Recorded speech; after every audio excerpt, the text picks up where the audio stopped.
In the 3 years since the Murphy report was released, Australians have lost $104 billion to gambling. That's an average of $666 million each week. Now, the Prime Minister's at pains to tell us that Australians love a punt, but they have also made it abundantly clear that they don't love being pummelled by gambling advertising and inducements to bet more and more often.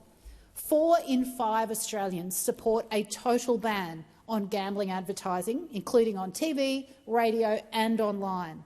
And why wouldn't they? Anyone watching the recent World Cup can attest to the sheer volume and constancy of gambling ads throughout every match. People deserve to be able to watch sport without being bombarded by gambling ads. But it's not just sport. We heard evidence at the inquiry last week that kids are hearing sports bet ads between Disney songs on their parents' Spotify accounts. Yet 3 years since the Murphy report, this pathetic bill, which ignores most of those Murphy recommendations, is the best the Prime Minister can offer. And the Prime Minister defends his reforms as striking the right balance. Well, who would want to balance gambling corporation profits against people's lives? It is deeply disturbing, but perhaps not surprising when you look at the vast donations that the gambling industry makes to the major political parties. In the last 5 years, companies like Sportsbet, Tabcorp and the AHA have given the Labor Party $4 million. Those same big gambling corporations also donated more than $2 million to the coalition. They're having a bet each way to stop this parliament doing anything that gets in the way of their profits. And people are not just losing money to online gambling, they're losing their lives.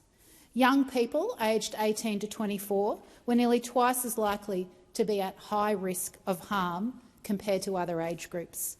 This is also the group that's most aggressively targeted by gambling ads, particularly online. We know that gambling addiction can lead to suicide, and we know that it can exacerbate domestic and family violence. To reduce gambling-related suicides and family violence, we need to see real policy change.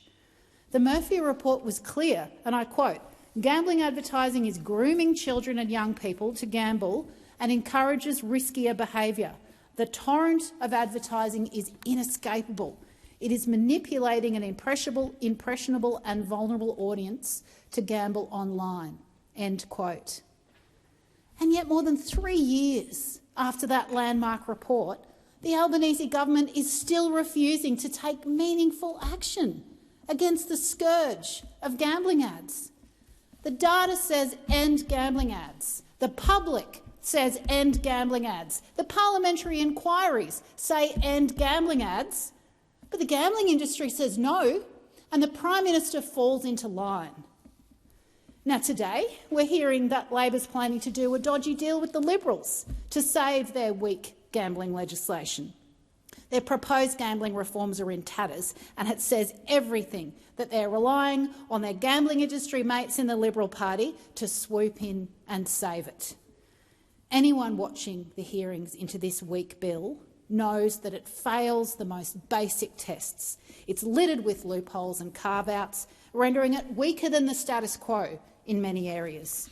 It fails to create a national gambling regulator. It leaves predatory online advertising largely untouched.